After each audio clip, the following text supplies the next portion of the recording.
2 1 start. जय महाराष्ट्र. अरे भावांनो जरा जादा आवाज. जय महाराष्ट्र. जय महाराष्ट्र. मित्रांनो आपण काय करायचंय माहिती, एक साधी बॅटल घ्यायची. इथं मुली पण तेवढ्याच आहेत, पोरं मी तेवढीच आहेत. आता मी सांगणार, पोरं म्हणलं की पोरांनी जय महाराष्ट्र म्हणायचं, पुरी म्हणलं की पुरीनी जय महाराष्ट्र म्हणायचं. तयार आहे का सगळे? चला 1 2 3 बॉयज. 1 2 3 गर्ल्स.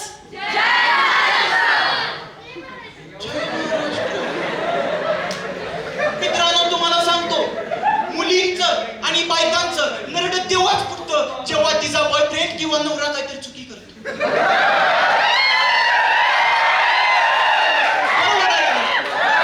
तिचं नरड तेव्हाच फुटतं.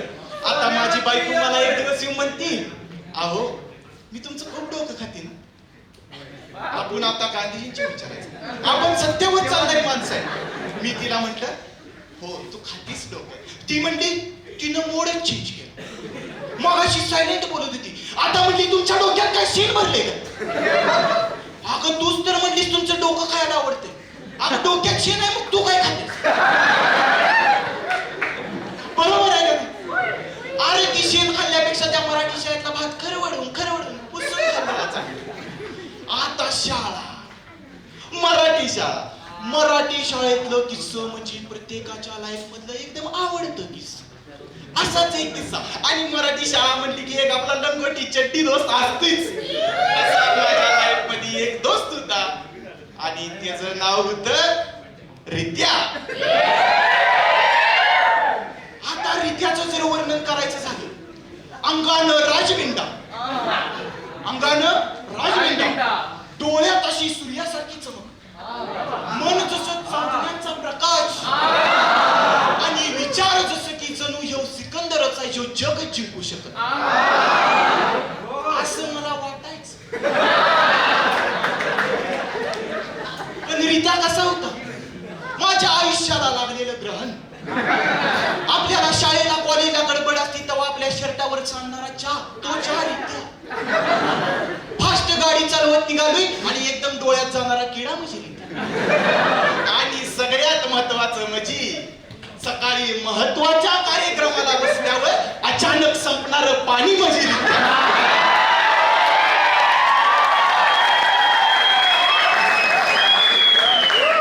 शिव आमचा रित्या. शाळेतला जोडीदार आहे, जिगरी आहे, काळजाचा विषय. कारण भाई मला करणे का तो. आम्ही दोघं शाळेला जायचो. शाळा भरायची 10ला, मी रित्या जायचो 1:30ला.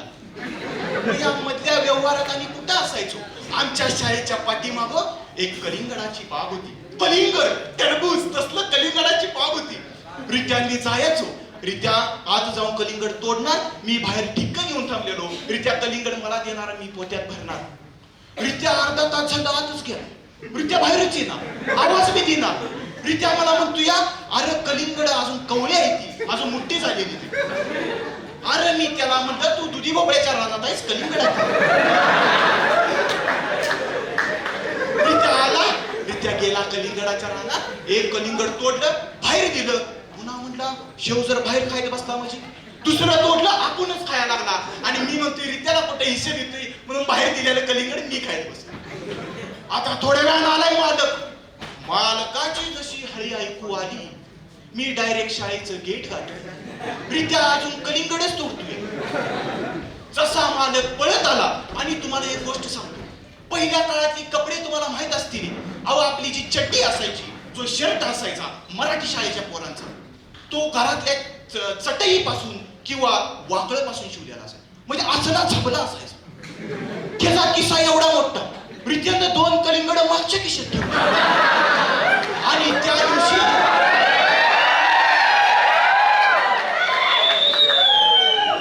दिवशी एक महत्वाचा किस्सा बघितला, एक अविस्मरणीय क्षण माझ्या आयुष्यात. मालक पळत आला, रित्याला गाठला. मालकानं अशी काय काठी मारली, एका ठोक्यात 2 कलिंगड.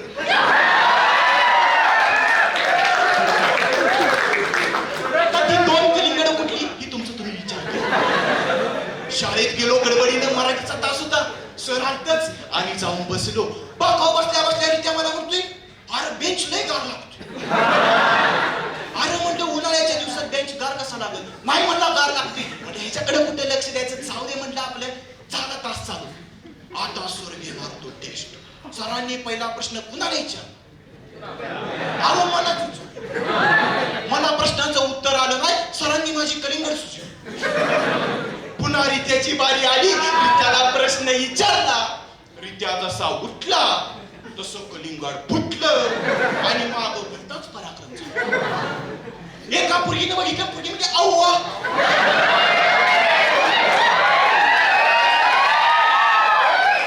दुसरी म्हणली आप्पा. पोरं लय खवाट. पोरं म्हणली दाढी मिश्या. असं यमक जुळून आलं आणि एकानं माग वाकून बघितलं आणि जोरात वराडला. रित्याला मुळव्याध झाला.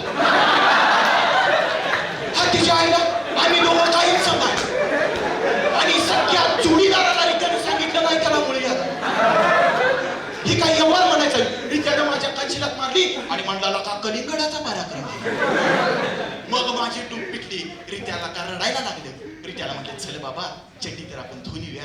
गेलो, चड्डी धुतली, आत आलो आणि जी पोरगी म्हटलेली अव्वा तिचाच रुमाल घेतला. रित्याची चड्डी पुसली. रित्याची चड्डी पुसली. रित्यानं पोरगीकडे बघितलं. पोरगी खुश, रित्या खुश. यांचं जमूनच आलं. मित्रांनो कसं असते माहितीये का, पोराशी गबाळी असते.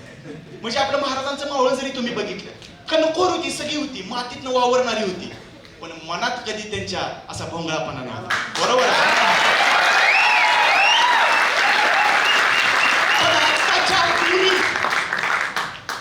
पुरी लय हायजिनिक. अरे एवढं हायजिनिक, एखाद्या पुरगीला शिंक जरी आली, शिंक अशी रुमाल काय करते. अरे मुलींना 15 मिनिटं आधी समजते मला शिंक येणार आहे. पोरांचं तसं नसते. आमच्या कॉलेजचं मुख्याध्यापक, सॉरी शाळेचं मुख्याध्यापक अध्यक्षीय भाषण देत होतं. आता सरांच्या छातीत झालाय गप. सरांना आल्या जोरात शिंक. सर साईडला गेले, सगळा पराक्रम मोकळा केला आणि आले आणि अध्यक्षीय भाषण चालू. सरांनी शेजारला बसलेल्या त्या प्रमुख पाहुण्यांच्या अंगावरती आता ते सर मोकळे झाले. सर म्हणले मी जेव्हा अध्यक्ष प्रमुख पाहुण्यांचं भाषण देईल तेव्हा मी पण याच सरांच्या अंगावर पराक्रम. म्हणजे पोरं अशी समजून घेतील, एखाद्याला समजून घेतील. पुरीचं तसं नसतंय. आता तुम्हाला सांगतो, एखाद्या शाळेत एखादा मुलगा छान ड्रेस घालून आला, म्हणजे एखादा शर्ट, एखादी चांगली पॅन्ट, तर त्याचे मित्र त्याला कशी म्हणतात, वा आकाच्या पोरग माझं एक नंबर दिसायला लागले. बरोबर आहे ना? पुरीचं तसं नसतं या. पुरी म्हणतात, एखादी मुलगी आली, oh you are looking so ambitious, you are looking glow and त्याच्या आईला एवढे शब्द इंग्लिश डिक्शनरी मध्ये तर आहेत.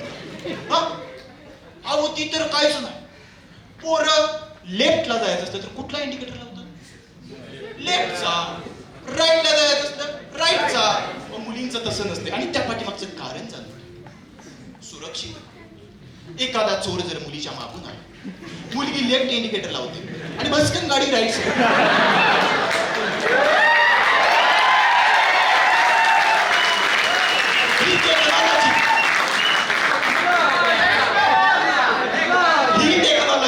फक्त भारतातच येऊ शकते.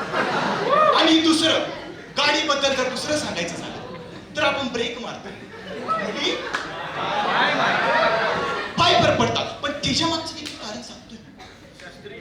आपलं ब्रेक लाईनिंग येतं 500 रुपये, 533 रुपयाला स्कूटीचं ब्रेक लाईनिंग येतं. मुलींचं सँडल येतं 250 रुपयाला. ती पण गणेश मार्केट मध्येच मिळते. मग जिथं 250ची गरज आहे तिथं 500चं ब्रेक लाईनिंग घालाच का? बरोबर आहे नाही? म्हणून त्या सँडलचा उपयोग करता. उगा तुम्ही बदनाम करत जाऊ नका रे, तुम्ही लय वांड पोरायचं. हे असलं वागणं काही बरं नाही. आणि आता आला शेवटचा विषय म्हणजे टेबल एथिक्स. टेबल एथिक्स हे आम्हाला कधी आयुष्यात माहिती नव्हतं. जेवायला बसताना मांडीवरती एखादं कापड ठेवा. जेवताना शर्ट वरती काय सांडलं नाही पाहिजे. जेवताना आवाज नाही आला पाहिजे. मी आणि माझी गर्लफ्रेंड गेलतो एका रेस्टॉरंटला. तिथं गेल्यावर विषय असा झाला, रोटी आली, आता माझ्या आवडती रोटी, आणि तिनं मागवलेली पनीर चिल्ली. चिल्ली का पिल्ली काय तर होतं. मी रोटी घेतली, मोडली, वसा वसा खायला लागलो. एका रोटीचं 2च घास. माझी गर्लफ्रेंड मला म्हटली, अरे तुला काही टेबल एथिक्स वगैरे आहेत का? मी तिला म्हटलं टेबल एथिक्स वगैरे काय नाही म्हणली. तू माझ्यासोबत आहेस, मी तुला शिकवणारच. अहो तुम्हाला सांगायचं, त्या दिवशी मी बिना चौथा 6 रोट्या गिळल्या त्या. आवाज नाही आला पाहिजे जेवताना. पुन्हा घरला गेलो.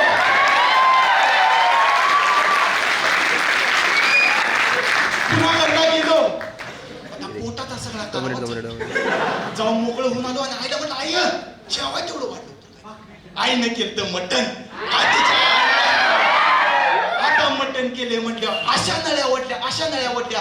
पलीकडच्या पिंट्या आमच्या घरात येऊन काकीला म्हणतोय, काके आज तुझ्यात मटण आहे ते. ती म्हणते तुला कसं कळलं? अगं नळ्या ओढलेला हाडकं फोडलेला आवाज आमच्या घरात आला. ही असलं पोरांचं टेबल एथिक्स. पण आता गर्लफ्रेंडला घेऊन रेस्टॉरंटला गेलतो, मात्र रित्या नाराज झाली. रित्या म्हणला लागाच्या तू पुरी कट्यू आणि आम्हाला असंच ठेव. बरं म्हणलं चालतंय. सगळं झाला विषय. रित्या म्हणला मला पुरगी कटवायचे. अरे म्हटलं कुठली? तुला कुठली पुरगी होईल? नाही म्हणला पुरगी कटवायचीच. म्हणला अशी अशी पुरगी आहे, त्या पुरगीचं नाव होतं काय होतं माहितीये का? नाव होतं साक्षी.